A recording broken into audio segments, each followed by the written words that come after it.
বাণীর তৈরি মশলা বিক্রম দেবকে দিলে হাতে নাতে মৌলিকে ধরে ফেলে নয়নতারা। হ্যাঁ বন্ধুরা, এমনটাই দেখা যাবে। বিস্তারিত জানতে ভিডিওটিতে লাইক দিয়ে চ্যানেলটি সাবস্ক্রাইব করে শুরু থেকে শেষ অবধি দেখতে থাকো। গল্পের শুরুতেই দেখা যাবে নয়নতারা কিছু মশলার বাক্স নিয়ে এসে অনিরুদ্ধর হাতে দেয় আর বলতে থাকে এগুলো সব বিক্রম দেবের মশলা, কিন্তু এই মশলাগুলো ছিল মৌলির ঘরে। মৌলি যত্ন সহকারে লুকিয়ে রেখেছিল। এ কথা শুনে অনিরুদ্ধ বলতে থাকে, তার মানে আমাদের ধারণাটাই ঠিক। মৌলি মৌলি এই সবকিছু করেছে, তাই তো? বানের তৈরি মশলা বিক্রমদেবকে দিয়েছে আর বিক্রমদেব সেগুলোর বক্সগুলো চেঞ্জ করে নিজের নামে চালিয়ে নিচ্ছে, এটাই সত্যি। এ কথা শুনে তখন অনিরুদ্ধ মৌলির কাছে যাওয়ার কথা বলে। বাণী বলতে থাকে, না, এখন ওখানে যাবেন না। ওর কাছে যাওয়াটা মানে বোকামি হয়ে যাবে, কারণ ওকে আমরা হাতে নাতে ধরবো, ওকে হাতে নাতে ধরতে হবে। এখন যদি আমরা ওকে বলে দিই তবে ওরা প্ল্যানটা চেঞ্জ করে ফেলবে, আর আমরা এমন ভাবে থাকবো ওরা বুঝতে পারবে না যে আমরা সবটা জেনে গেছি। এই সুযোগে আমরা কি করব জানেন? আমরা বিক্রমদেবের সমস্ত গতিবিধির উপরে নজর রাখবো। এরপরে বিক্রমদেব কোথায় যাচ্ছে, কি করছে, কি না করছে, সবকিছু। তার মানে বিদ্যুৎ, কুয়াশা, মৌলি ও বিক্রমদেব চারজনে মিলে এই চক্রান্তটা করেছে। আমি জানতাম মৌলিকে কোম্পানির সিও বানালেই কোম্পানির কোনো না কোনো ক্ষতিও করবেই। ওকে আমি বিশ্বাস করতে পারিনি, সেটাই সত্যি হলো। সত্যি মেয়েটাকে নিয়ে আর পারি না। এদিকে দেখা যাবে পিনাক্ষীকে পিনাক্ষীকে বলতে থাকে ঈশানী বলতে থাকে, তুমি এতটা চিন্তা কেন করছো? তখনই পিনাক্ষী বলে, আমি বুঝতে পারছি না, সবাই মিলে আমাকে না জানিয়ে কেন মৌলিকে সিও বানালো। কারণ আমি মৌলিকে খুব ভালো করে চিনি। মৌলি ভালো মেয়ে নয়, ও কোনো না কোনো ঝামেলা অবশ্যই করবে। ও কোনো না কোনো ঝামেলায় নিজেকে জড়াবে, যেটা আমি কোনোভাবেই মেনে নিতে পারবো না। এরপরে দেখা যাবে তখন এ কথা শুনে ঈশানী বলতে থাকে, তুমি যদি এরকম করে বিজনেস নিয়ে ভাবো তবে কি করে হবে? তোমার তো শরীরের দিকটা দেখতে হবে, তাই না? তখনই পিনাকি বলে, শরীরের দিক দেখে কি করব ঈশানী?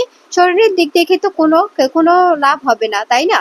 এদিকে যে আমার বিজনেসটাই সব, এই বিজনেসটা আমি কত কষ্ট করে দাঁড় করিয়েছি। বিজনেসটার যদি কোনো ক্ষতি হয় সেটা আমি কোনোভাবেই মেনে নিতে পারবো না। এটা আমি কোনোভাবেই সহ্য করতে পারবো না। কি করে সহ্য করব বলো? এত কষ্ট করে বিজনেসটা দাঁড় করিয়েছিলাম, আর সেই বিজনেসটাই যদি আমার হাত থেকে বেরিয়ে যায়, সে বিজনেসটার গতি যদি এভাবে নষ্ট হয়ে যায় তবে কি করে হবে? তখন এই কথা শুনে দেখা যাবে ঈশানী বলতে থাকে, তুমি বাবা হয়ে মেয়ের উপরে ভরসা রাখতে পারছো না?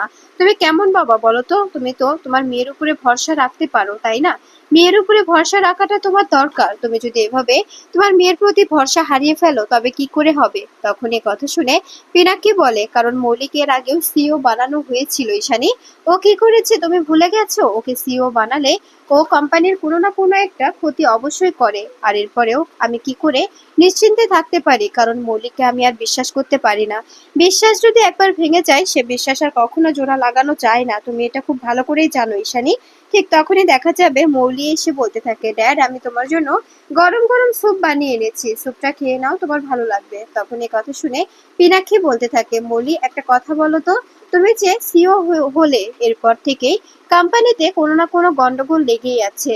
আর বানের তৈরি মশলাটা এভাবে হারিয়ে গেল, ওর মশলাটা এভাবে নিখোঁজ হয়ে গেল, এসবের মানে কি কোনো কিছুই তুমি বুঝতে পারছো না? এসবটাই কি কাকতালীয়? এই কথা শুনে মৌলি ভয় পেয়ে যায়।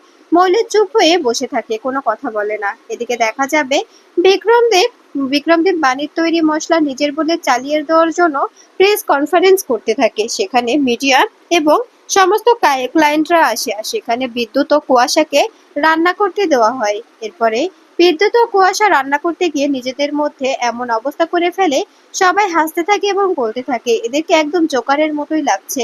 এটা দেখে অবাক হয়ে যায় বিক্রমদেব। এদিকে দেখা যাবে আড়াল থেকে সমস্ত গতিবিধি নজরে রাখছে বাণী ও অনিরুদ্ধ বলতে থাকে, এই বিক্রমদেবকে আমি কোনোভাবেই ছাড়বো না। আমাদের এত কষ্টের সবকিছু এত সহজে নিজে করে নেবে, এটা আমি কিছুতেই মেনে নেব না। আর মৌলিকেও আমি কিছুতে ছাড়বো না। মৌলি এটা কি করে করতে পারে? এরকম করে আমাদের বিজনেসের সঙ্গে বেইমানি, এটা আমি মেনে নেব না। এদিকে দেখা যাবে বিক্রমদেব কুয়াশা ও বিদ্যুৎকে বলতে থাকে, কি তোমরা কি জোকার? এখানে কি শুরু করেছো? এসব এসব নাটক না করে নিজেদের মতো করে কাজ করো, আর তা না হলে কি করতে পারি আমি তোমাদের কোনো ধারণা নেই। এরপরে বিদ্যুৎ ও কুয়াশা বলতে থাকে, স্যার, আপনি চিন্তা করবেন না।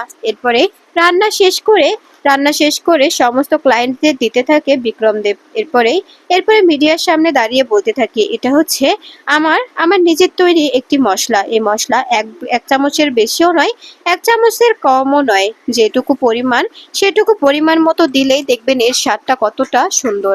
এরপরে দেখা যাবে বিদ্যুৎ বলতে থাকে, আপনাদের কাছে একটা কথা শেয়ার করি। আসলে আমার ওয়াইফ কুয়াশা, সে কখনোই রান্না করতে পারতো না, কিন্তু এই মশলাটা দিয়ে ও রান্না করে রান্নার স্বাদটা এমন হয়েছে যা বলার বাইরে। ওর রান্না আগে খাওয়াই যেত না, মুখে নেওয়া যেত না। এরপরে দেখা যাবে সবকিছু দেখে বানি বলতে থাকে, বুঝতে পারছেন, আমার আমার আমি জানি এই মশলাটা নিশ্চিত আমার বানানোর মশলা।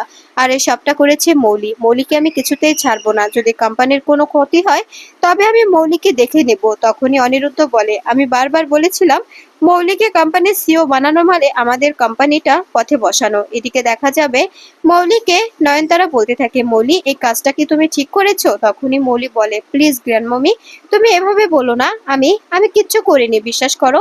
এই মশলাগুলো বিক্রমদেব আমাকে পাঠিয়েছিল স্যাম্পল হিসাবে, জাস্ট এটুকু, এছাড়া আর কিছুই